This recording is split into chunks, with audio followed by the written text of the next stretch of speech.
আমরা আমাদের আরেকটা এন্টিটিতে আসবো, সেটা হচ্ছে এনরোলমেন্ট। স্টুডেন্ট গেল, এখন কোর্সটা আগে অ্যাড করে নিই। ঠিক আছে, কোর্সে তাহলে একটা কন্ট্রোলার আমরা অ্যাড করি, কন্ট্রোলার কোর্স। আমরা কিন্তু স্ক্যাফোল্ডিং ইউজ করেই করতেছি। কোর্স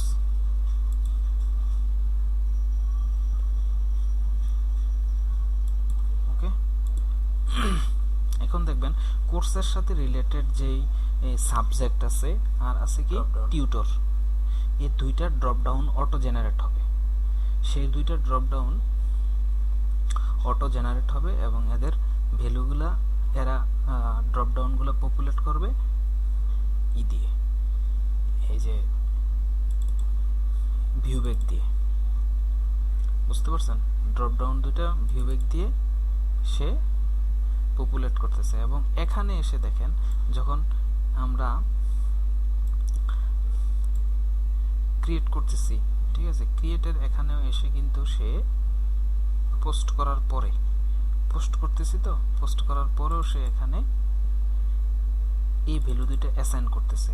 আরেকটা হচ্ছে যে এই যে এখানে সে ক্রিয়েট করতেছে, এডিট করার সময় দেখেন গিয়ে সে এখানে এই দুইটা ভ্যালু সে অ্যাসাইন করে দিচ্ছে। এবং প্রশ্ন হচ্ছে, যখন এই ধরনের ফরেন কি থাকে তখন সে স্ক্যাফোল্ডিং কি করে? স্ক্যাফোল্ডিং অটোমেটিকলি ভিউব্যাক দিয়ে সে ডাটাটা পপুলেট করে দেয় ড্রপ ডাউনে। আর এই ড্রপ ডাউনটা হয় উইকলি টাইপ। এই যে দেখেন ড্রপ ডাউনগুলো সবগুলো উইকলি টাইপ। এই যে সাবজেক্ট আইডি, টিউটর আইডি, দেখেন এর ভিতরে কিন্তু সে কিছুই লেখেনি, শুধু এমটি লিখে দিছে। এই যে টিউটর লিখছে না, এই টিউটর লেখার মানে হচ্ছে যে সে ভিউব্যাকের এই আইডি এই ডাটাটা বাইন্ড করে নিবে, শুধু টিউটর লেখাটা থাকলেই হচ্ছে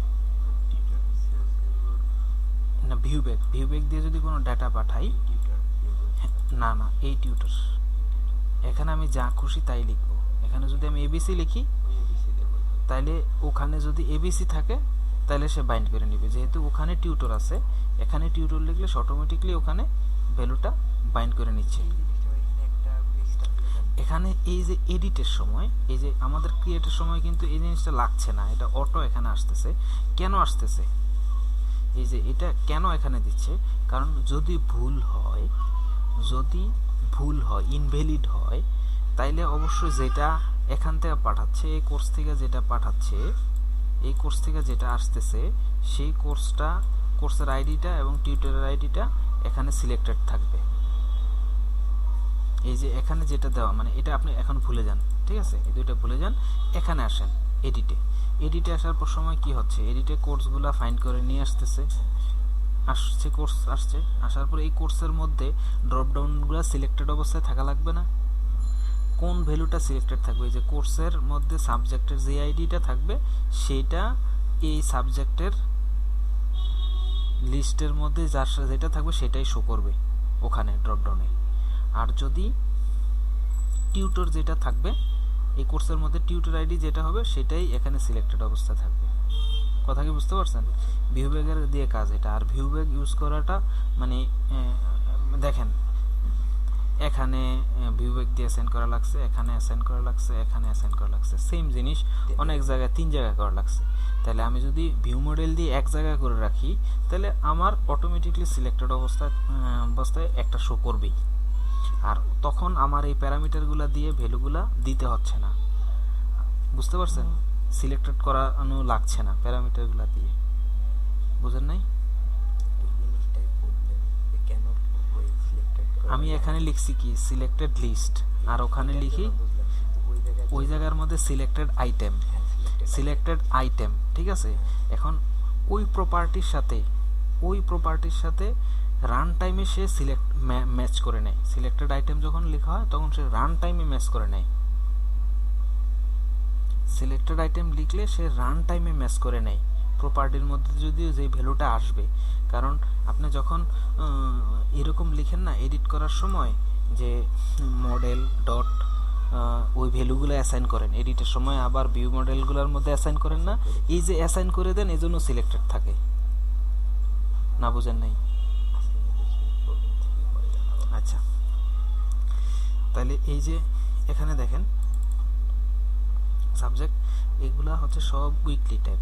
এই উইকলি টাইপ দিয়েই এই যে, কিন্তু লিস্ট বক্স ফর যখন ইউজ করবেন তখন আপনাকে অবশ্যই ইউজ করতে হবে কি, মডেল। কথা কি বুঝতে পারছেন না বুঝেন নাই? ভিউ মডেল ইউজ করতে হবে, কারণ এই টেক্সট বক্সগুলোতে যদি আপনি এখন লিস্ট ইউজ করেন তাতেও কিন্তু কাজ করবে। এই যে দেখেন, কিন্তু এখানে আরেকটু এক্সট্রা কিছু কাজ করতে হয়। ফর দিলেন তো, দেওয়ার পরে আমরা এক্স লিখলাম, এগুলা সাবজেক্ট আইডি না, দেখেন এখানে এটা দেন, দিয়ে নাল দেন,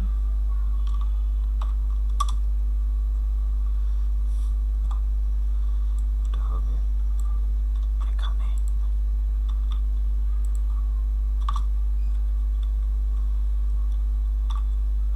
ওকে, এখন কিন্তু স্ট্রংলি টাইপ হয়ে গেল।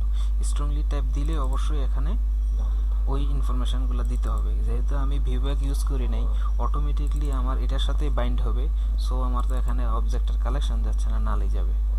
কথা কি বুঝতে পারছেন? বুঝেন নাই? আপনার এখানে আমরা যখন স্ট্রংলি টাইপ ইউজ করতাম তখন কি লিখতাম, model dot selected item list item, এটা লিখতাম না।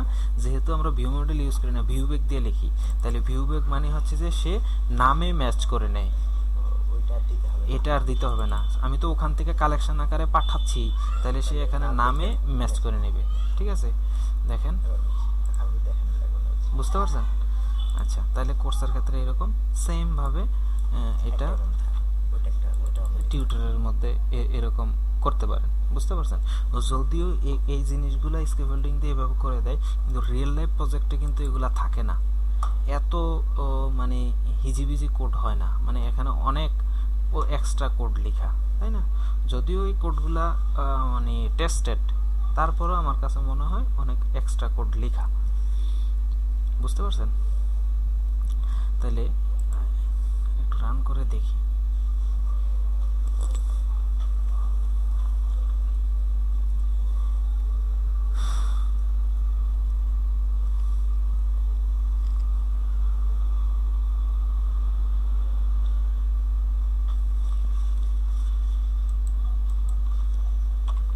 কোর্স ইন্ডেক্স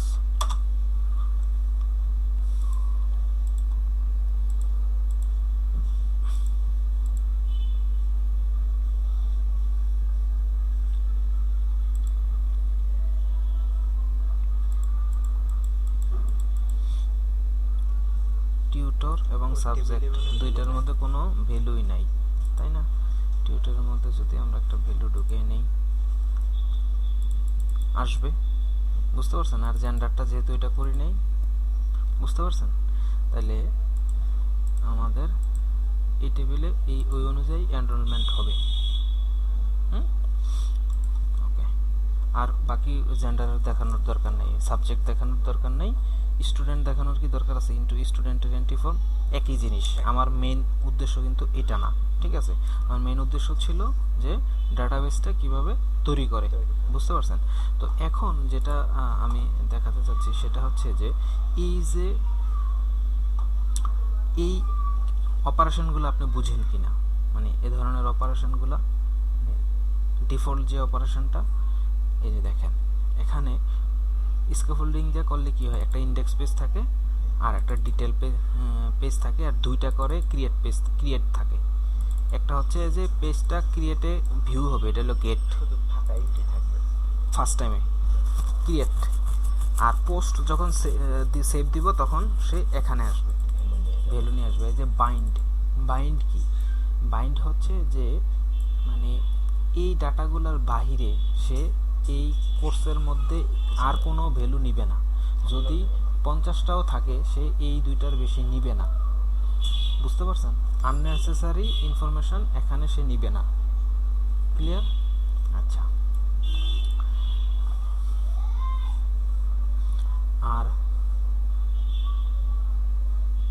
এটা হচ্ছে যে সেভের ক্ষেত্রে সেভ করার পরে দেখেন যদি সাকসেস হয় যে model state dot is valid, এটা দ্বারা চেক করে যে আসলে আপনার মডেলের অ্যানোটেশন যা করছেন সেই অনুযায়ী ডাটাগুলো ভ্যালিড কিনা।